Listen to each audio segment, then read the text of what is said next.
말씀 전에 잘 안 하는 거지만 옆에 계신 분하고 악수 한번 하겠습니다.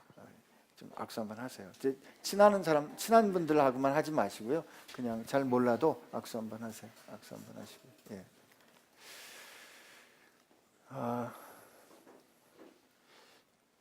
학생들에게 가르칠 적에 요즘은 전보다 잘 못하지만 제가 학생 때 환자를 보러 갈 때 의과대학 학생으로 환자를 보는 게 제일 어렵습니다. 왜냐하면 의사가 아니기 때문에 저분이 과연 나에게 그 자기 몸을 보여줄까 안 보여줄까 이 권세가 없거든요. 의과대 학생들. 그래서 이제 어떻게 하는가, 간호 스테이션에 가서 손을 닦습니다. 손을 미지근한 물로, 따뜻한 물로 이렇게 손을 깨끗이 닦습니다.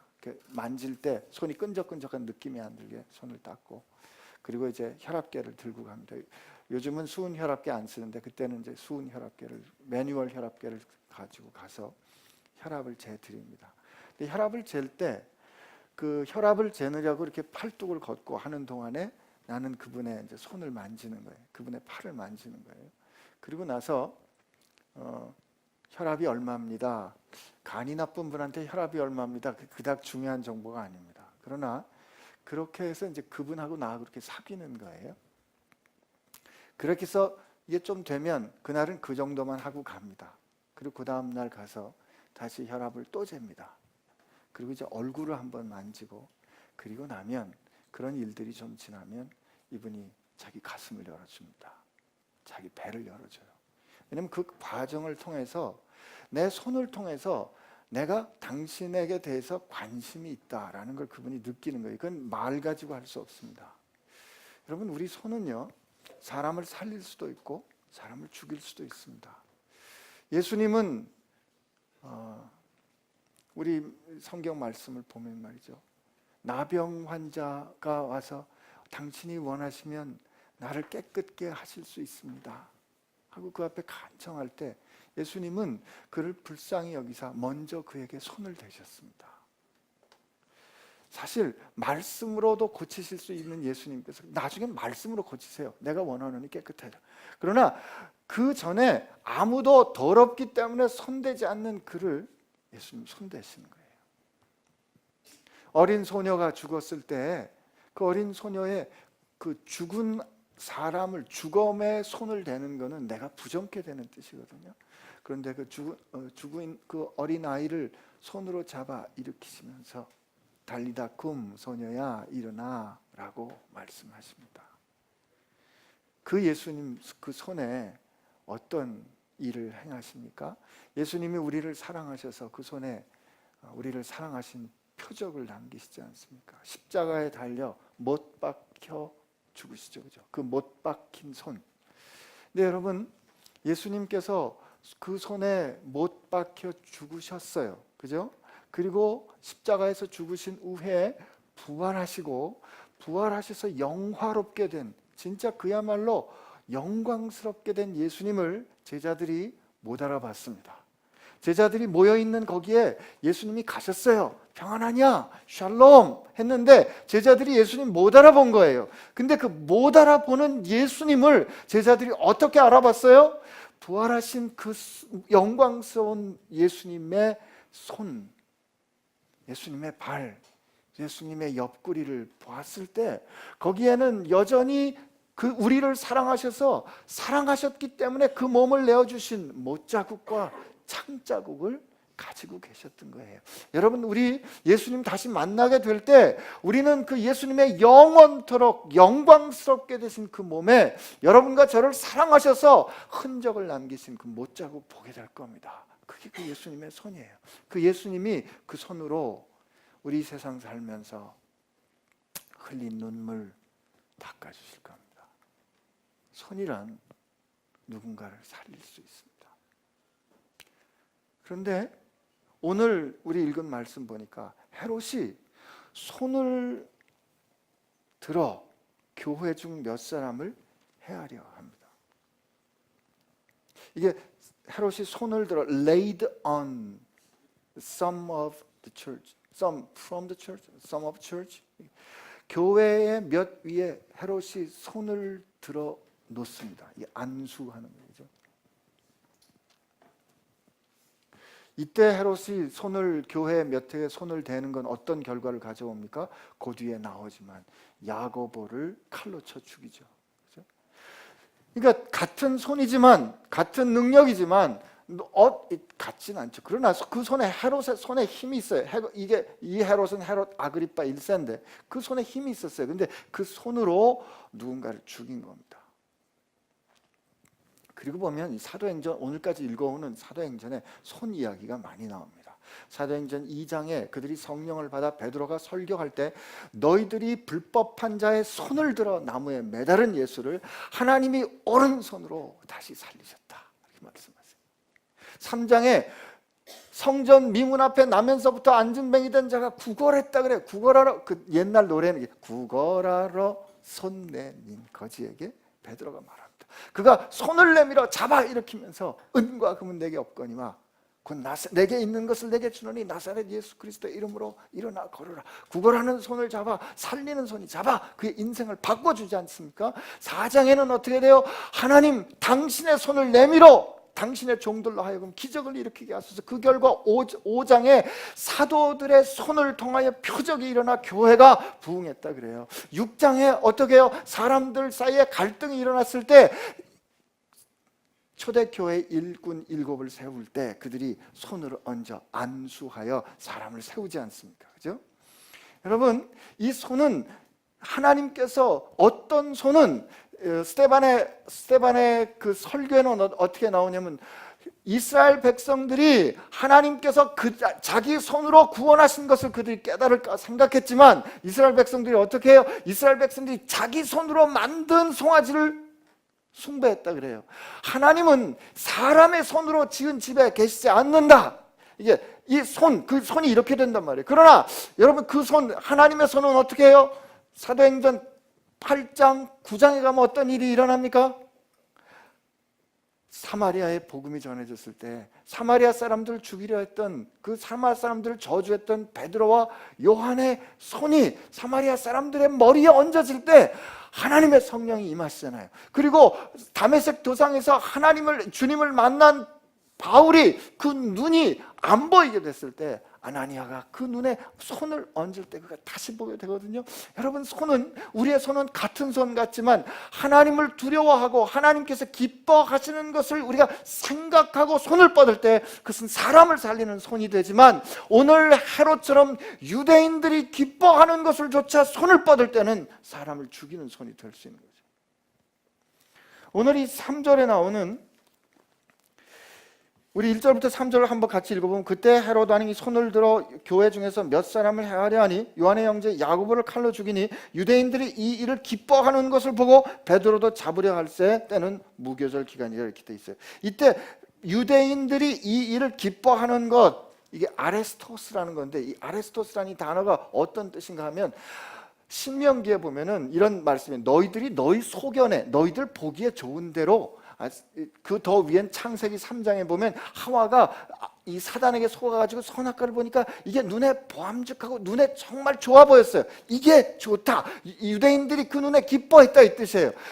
신명기 12장 13장에 보면 13장에는 하나님께서 13장 우리 한번 가볼까요? 신명기 13장 18장 18절에 보면 이렇게 돼 있어요.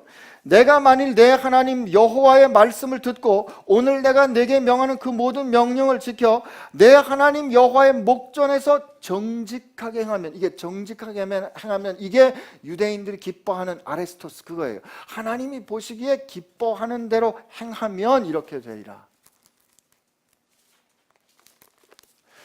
손은 말이죠, 이 능력이란 누구를 기쁘시게 할 건가, 누가 보기에 기쁘게 할 건가를 생각하고 손을 뻗는가에 따라서 사람을 살릴 수도 있고 죽일 수도 있는 겁니다.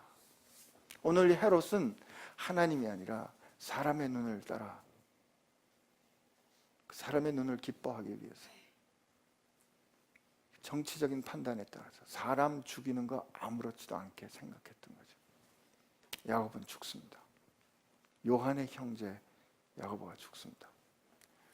그리고 이어지는 게 야고보가 그렇게 죽는 걸 보고 사람들이 좋아하고 환호하는 걸 보고서 그러면 베드로도 마저 잡아 죽여야 되겠다라고 생각해서 베드로를 찾았고 베드로를 잡았고 베드로를 가둡니다. 근데 이때가 유월절이 지나 무교절 일주일, 유월절 이후에 일주일 동안 쓴 나물과 이 누룩 들어 있지 않은 빵을 먹는 그 유월절 기간이었어요. 그리고 나서 어떤 일이 일어나는가 보니까 4절부터 10절에 보면 베드로 구출기가 나와요. 베드로 구출기가 나오는데 4절에 보니까 잡음에 옥에 가두어 군인 넷씩인 네 패에게 맡겨 지키고 6월절 후에 백성에 끌어내고자 함이라. 이에 베드로는 옥에 갇혔고 교회는 그를 위해 간절히 하나님께 기도하더라. 헤롯이 잡아내려고 하는 그 전날 밤에 베드로가 그 옥에 갇혀 있는데 어떻게 갇혀 있었냐면 베드로가 두 군인 사인 틈에서 쇠사슬에 손에 매였어요.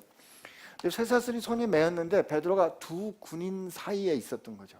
그리고 나머지 이렇게 4명씩으로 된 4조가 번갈아 가면서 지킨 것 같은데 두 사람이 베드로 옆에 있었고 오간에서 나머지가 첫째 문 둘째 문에서 파수를 보고 있었던 거예요. 왜 그랬을까? 베드로가 이게 세 번째 체포거든요. 근데 두 번째 체포에 베드로가 밤에 구출된 거예요. 그게 그냥 베드로가 그냥 밤에 옥에서 그냥 팍 자기들도 설명할 수 없이 그냥 베드로가 옥에서 나갔기 때문에 분명히 옥에 가뒀는데 성전 앞에서 그 다음날 아침에 말씀을 가르치고 있었거든요. 그러니까 이제 지키고 있는 거예요. 지키고. 근데 여러분 이 12절에는 이 12장에는 아주 뭐랄까 이 상황하고 맞지 않는 그런 그 증언들이 있는데 그게 뭐냐면 6절에 이렇게 돼 있어요.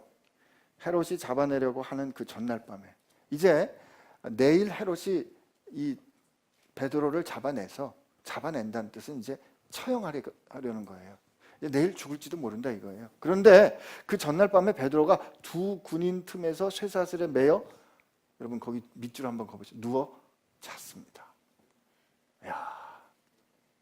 물론 이 잤다가 해석이 여러 가지로 될 수 있는데 너무 힘들고 지쳐가지고 그냥 이렇게 기절한 것처럼 잘 수도 있지만 여러분 이게 상상이 되세요? 내일 죽을지도 모르는데 베드로가 거기서 자는 거야. 우리 베드로 형님은 하여튼 자는데 은사가 있어요. 주님께서 겟세마네 동산에서는 그렇게 야 얘들아 너 좀 깨어있어. 내가 죽을 지경이면 나를 위해서 좀 기도해라. 그런데 그때 우리 형님 주무셨거든요.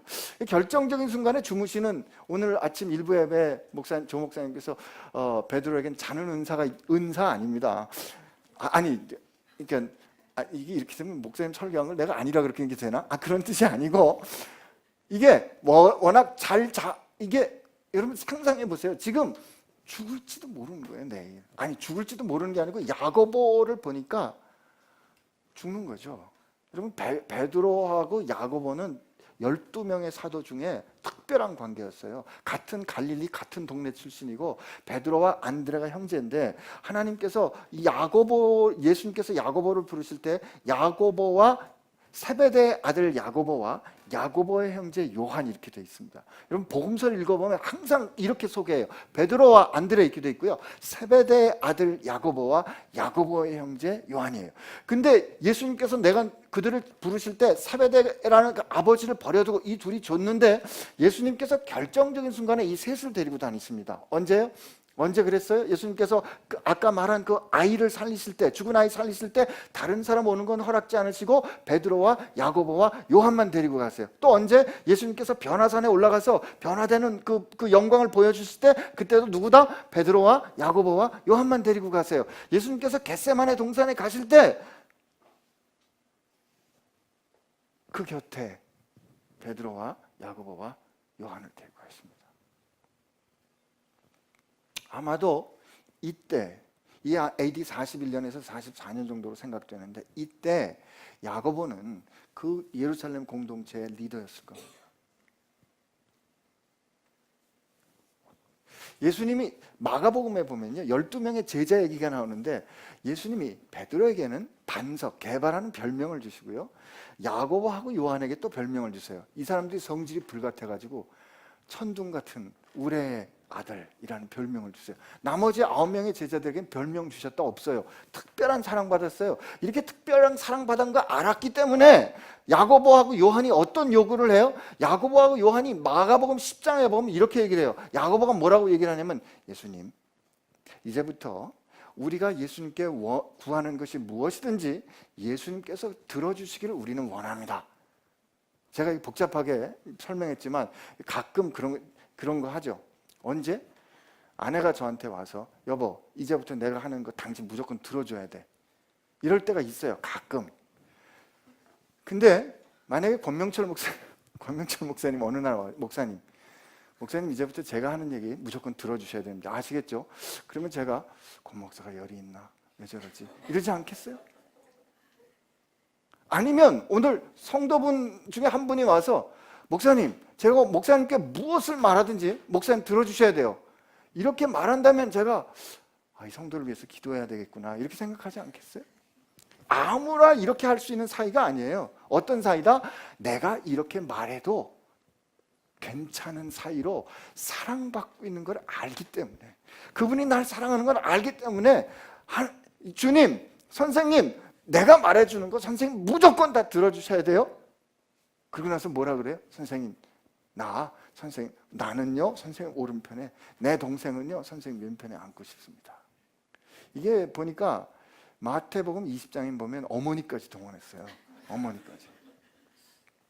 그러니까 야고보하고 요한과 베드로는 예수님의 사랑을 아주 집중적으로 받은 제자들이에요.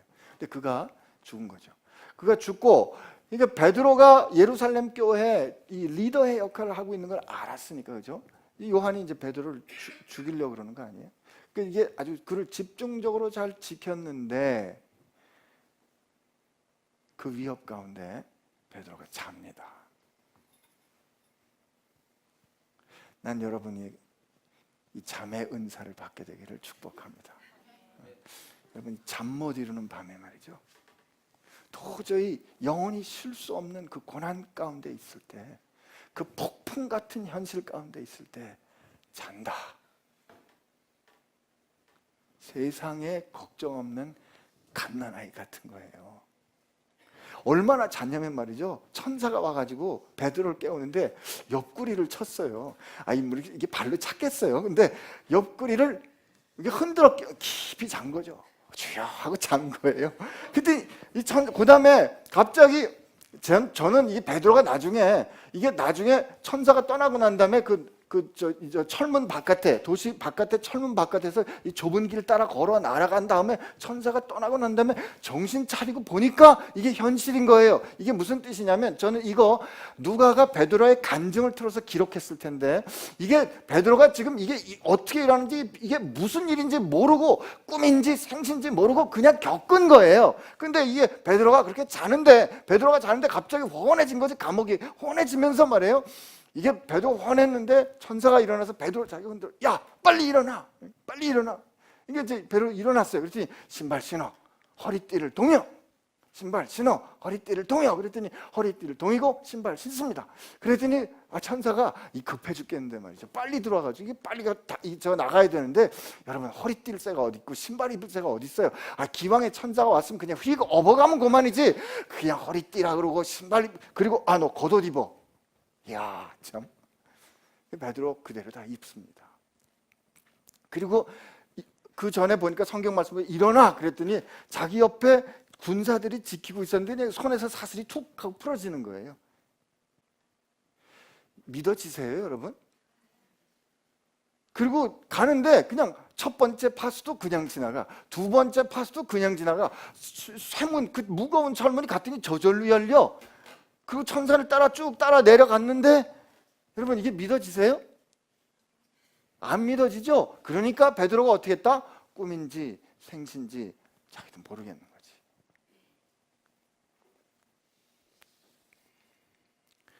저는 이게 베드로가 사실은 그 디테일이라기보다는 이게 베드로가 겪었던 일 가운데 자기가 정신 차려 기억나는 대로 지금 간증했을 거라고 생각합니다.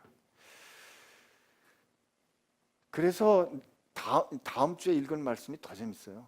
다음 주엔 그렇게 감옥은 아주 거침없이 나왔는데요, 마가의 그 다락방 앞에서는 기다려야 됐어요. 아무리 문을 두드려도 문이 안 열려. 거기서는 하나님이 그렇게 자기를 죽이려고 기세가 등등한 뭐라 그러죠? 그 강력하고 그 거칠고 그 거세고 날카롭고 두렵고 위협하는 손 가운데는 그냥 거침없이 쑥 들어갔는데 말이죠. 쑥 지나갔는데 그 자기를 환영해 줘야 되는 그 앞에서는 자기가 그렇게 두드려도 문을 안 열어주는 거예요. 그리고 그 문 앞에 서서 기다리는 그 하나님의 위트 말이죠. 여러분, 저는 오늘 이런 상황이 됐을 때 5절과 12절에 보면 교회가 기도했다 그래요. 5절에 보면 이렇게 증언합니다. 어떻게 증언이 되어 있으면 이에 베드로는 옥에 갇혔고 교회는 그를 위하여 간절히 하나님께 기도하더라. 근데 이게 원문에는 어떻게 되어 있냐면 교회에 의해서 하나님께 간절한 기도가 만들어지고 있더라 이렇게 되어 있어요. 여긴 교회가 기도했다라는 능동형의 표현이 되어 있지만 earnest prayer, 아주 간절한 기도가 교회에 의해서 하나님께 was made, 만들어지고 있더라 라는 그런 상황이 되고 그 상황에 베드로가 보니까 기도하는 소리가 들리는 게 지금 이 상황이에요. 여러분, 이 기도가 저는 이게 이렇게 읽혀져요. 교회가 말이죠, 지금 야고보가 죽었어요. 그리고 기둥 같은 베드로가 잡혀간 거예요. 근데 교회는 아무것도 할 수가 없어. 힘이 없어. 그러니까 교회가 그럴 때 기도하도록 만들어진 거예요.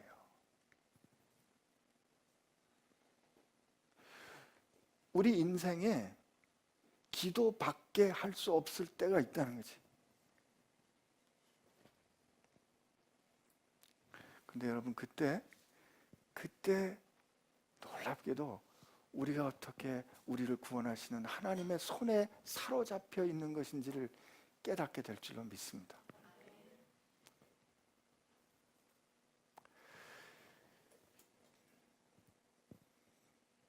보세요. 교회가 이때 하나님 앞에 기도했다는 뜻은 헤롯은 사람들이 보기에 사람들의 소견에 기뻐하는 일을 따라 그의 손을 썼잖아요. 그죠?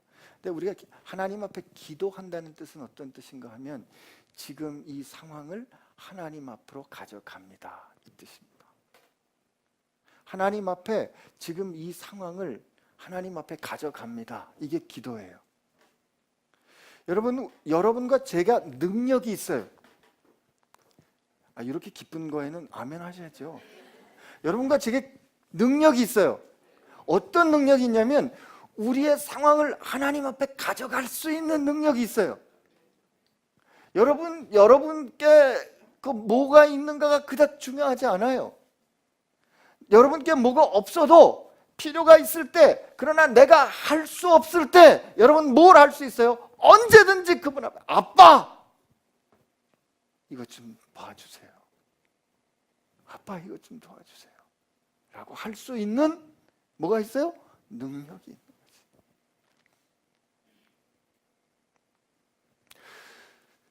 오늘 이 말씀을 우리 보면서 우리는 다 베드로같이 구원받기를 원합니다. 베드로같이 되기를 원해요. 베드로같이 하나님께서 이 하나님의 손 느끼고 싶어져요. 제 인생에 아주 결정적인 순간에 이렇게 도우시는 하나님의 손을 저는 느끼면서 살았어요. 사실 이 간증은 굉장히 길기 때문에 제가 요즘 책을 쓰고 있는데 제가 이렇게 말씀 중에 이걸 고백하는 건 약속이에요. 제가 하도 약속을 못 지켜가지고 책을 이제 쓰고 있는데 하나님께서 내 인생에 어떻게 손을 대셨는가, 그게 사실이에요, 사실. 그러나 제가 여러분께 우리 어머니 간장 얘기 한번 해드리면 말이죠. 저처럼 이제 저희 아버님 목사신데, 목사님이 항상 설교 잘하는 거 아닙니다. 목사님이 설교가 잘 안 될 때 또 설교가 길어져요. 그날은 아버님이 설교가 안 되는데 길어지신 거예요. 그래가지고 아버님을 사랑하는 건 누구다? 어머니 아니에요. 그래서 어머님이 제일 뒤에 앉았다가 조는 성도들이 안타까우니까 시계를 한번 가르치셨어요. 이렇게. 이게 무슨 뜻이다? 길어졌으니까 빨리 끝내세요. 그런데 그날 저녁에 말이죠, 아버님이 엄청 역정을 내시면서 잘 안 하시던 말씀인데, 설교 네가 다 해라. 어머님이 그게 무슨 어머님이 영화를 보자는 거 아니잖아요. 그래가지고 상처를 받으신 어머님이, 그래 하나님이 세우셨으니 하나님 알아서 하세요. 그리고 어머님이 가출을 하신 거예요. 근데 그 가출이란 게 뭐냐면, 어머니 가출, 수요일이 됐는데 아버님께 이제 삐져가지고 어머님이 이제 우리 교회는 못 나가시겠고 가출을 하셔서 그냥 동네를 걸어 다니시다가 어느 모르는 교회 가서 다 앉으셔요. 뒤에 살짝 가서 앉으신 거예요. 가출을 하신 거지.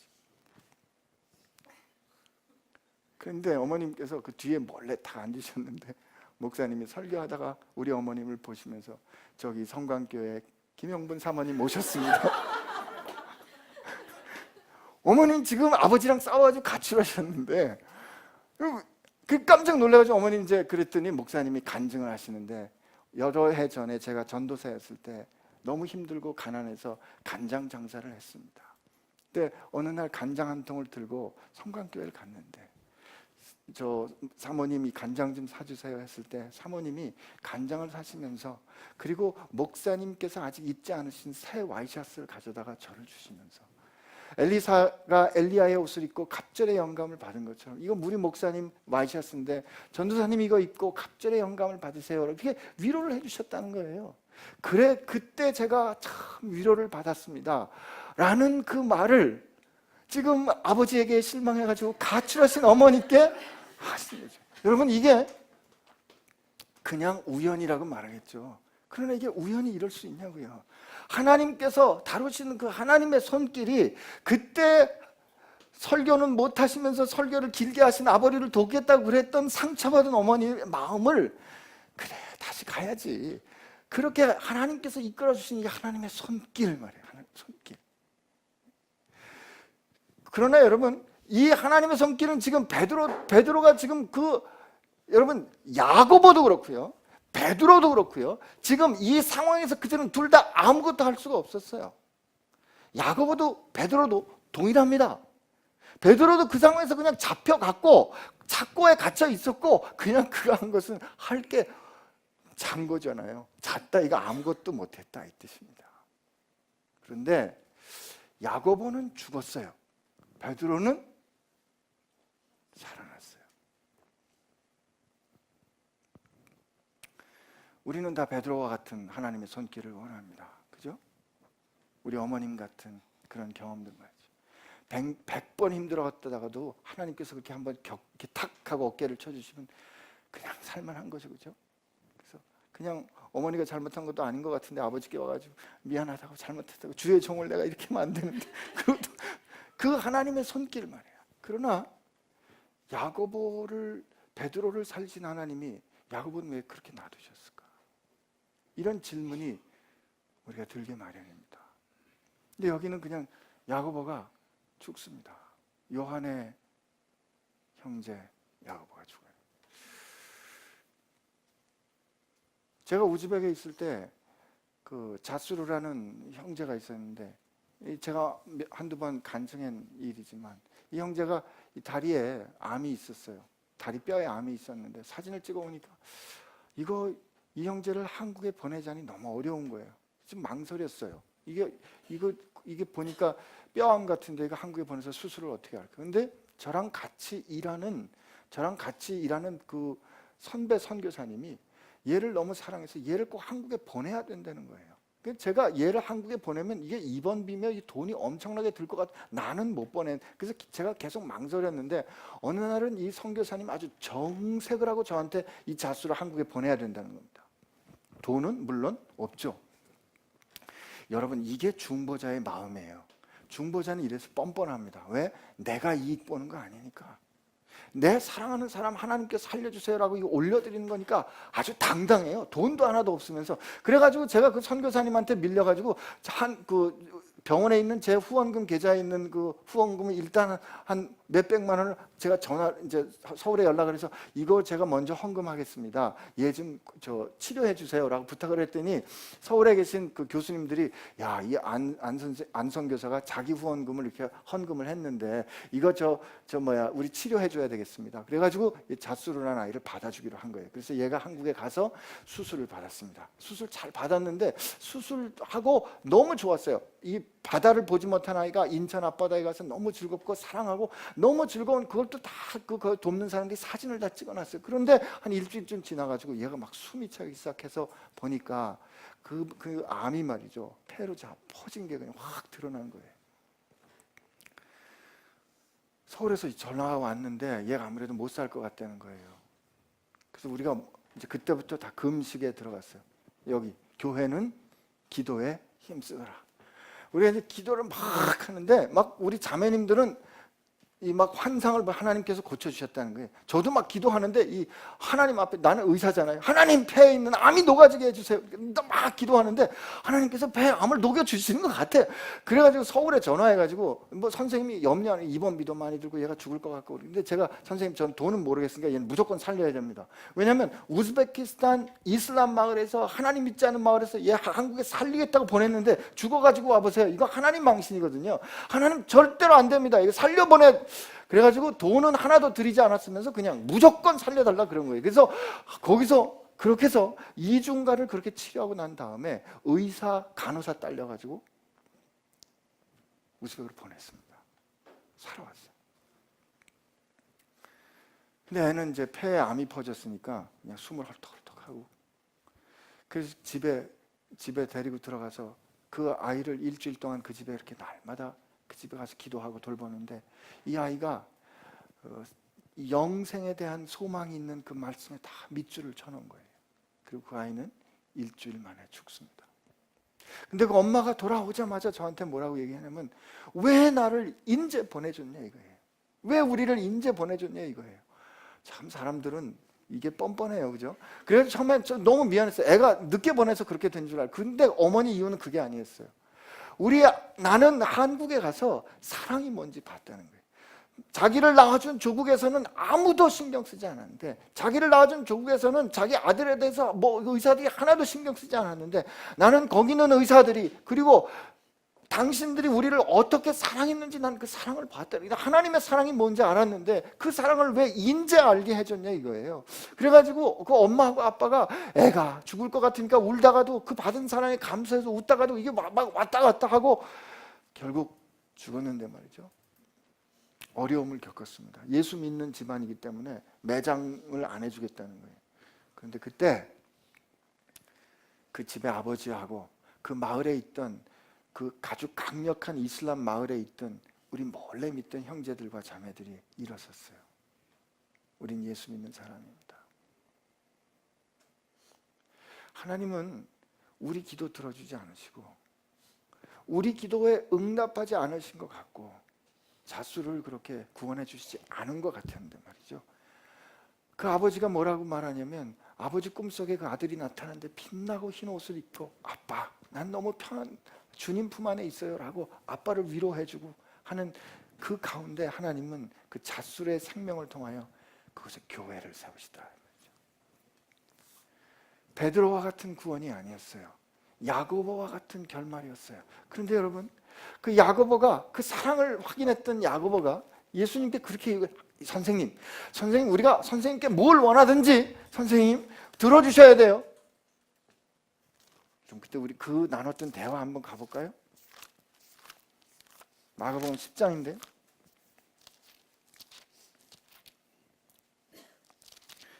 마가복음 10장에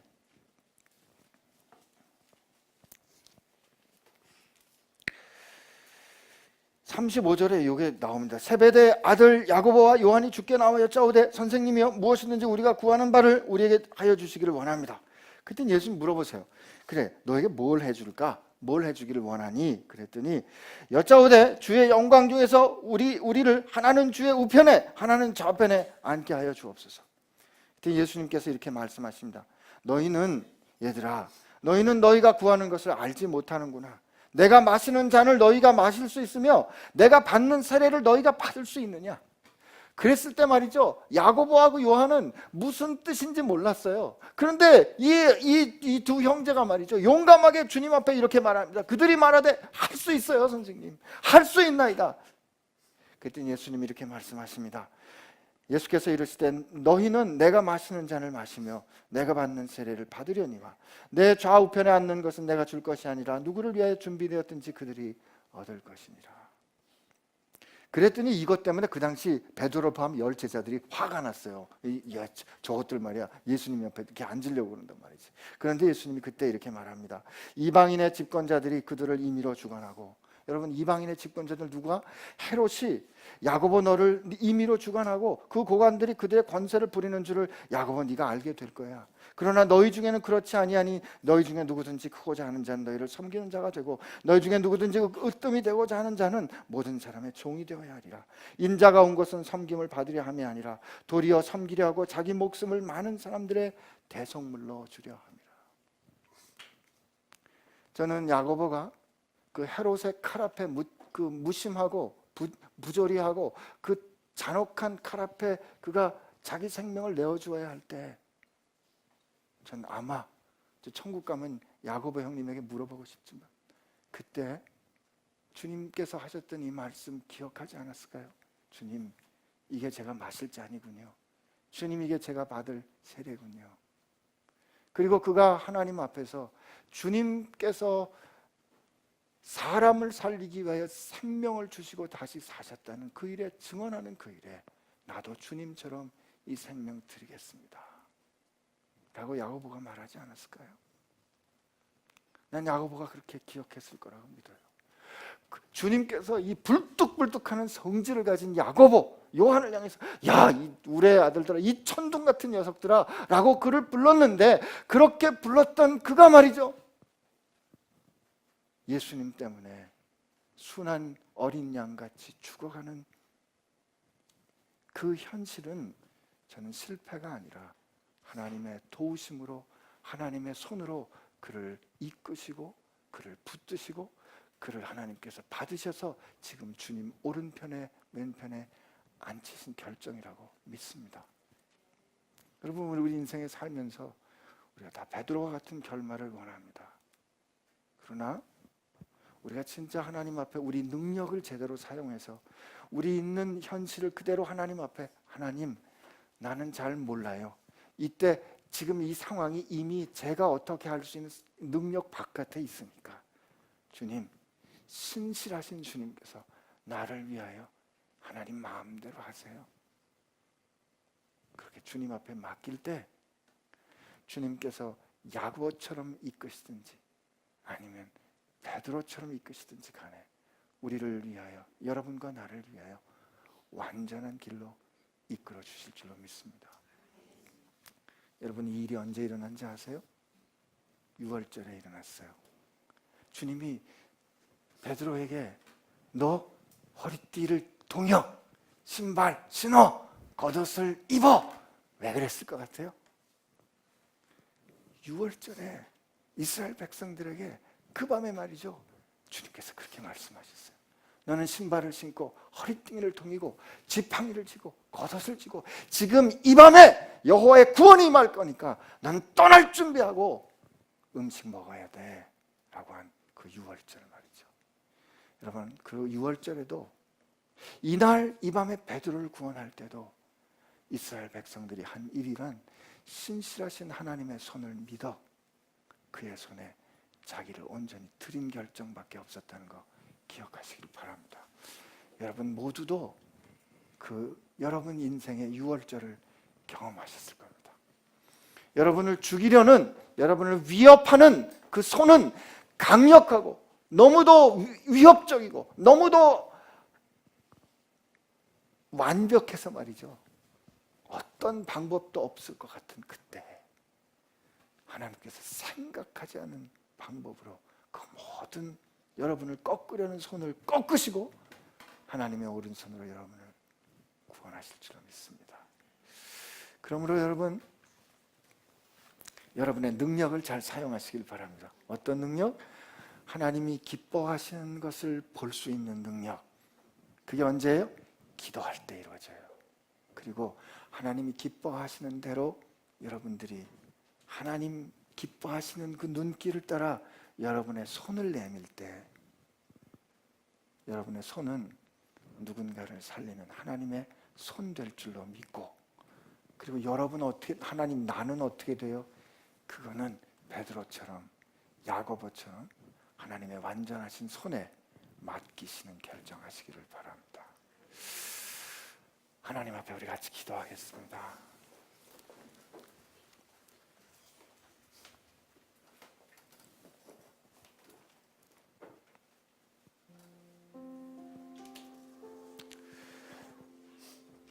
오늘 하나님 앞에 이렇게 청했으면 해요. 하나님, 제 눈을 좀 열어주세요. 그래서 내 삶 가운데 나를 붙잡아 가시는 그 하나님의 오른손이 보여지게 해주세요. 볼 수 있게 해주세요. 그래서 하나님, 제가 저를 지키려고 전전긍긍하는 것이 아니라 나를 붙잡고 나를 얽어매는 이 세상의 그 위협 앞에서, 그 거칠고 두려운 칼과 같은 손 앞에서 하나님의 손을 발견하고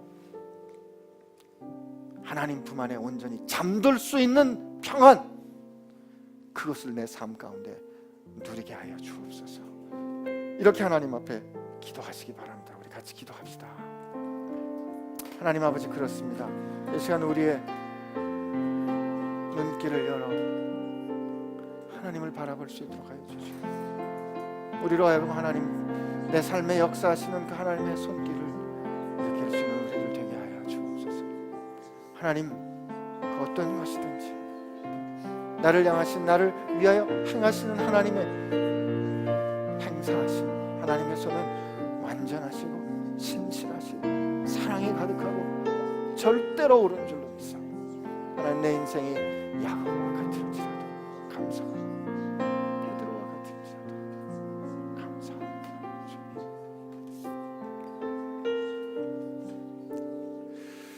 하나님 감사합니다.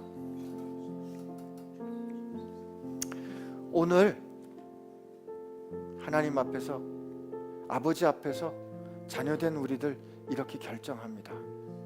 하나님, 이제 이 거친 세상에서 사는 동안에 우리를 얽어매려고, 아니 얽어맨 세상 가운데 사는 동안에 하나님, 우리가 움켜쥔 것 내려놓고 주님 품 안에 잠든 어린아이처럼, 엄마 품에 있는 젖 먹는 아이처럼 우리를 붙잡아 가시는 주님의 손길에 우리를 내어드리기로 결정합니다. 힘들고 어려울 때마다 주 앞에 어려움을 가지고 가는 기도하는 능력 우리가 쓰기로 결정합니다.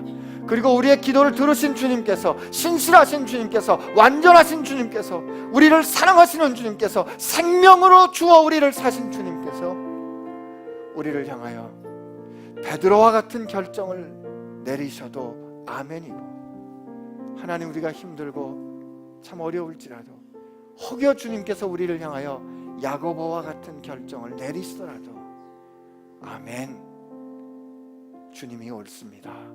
주님 감사합니다.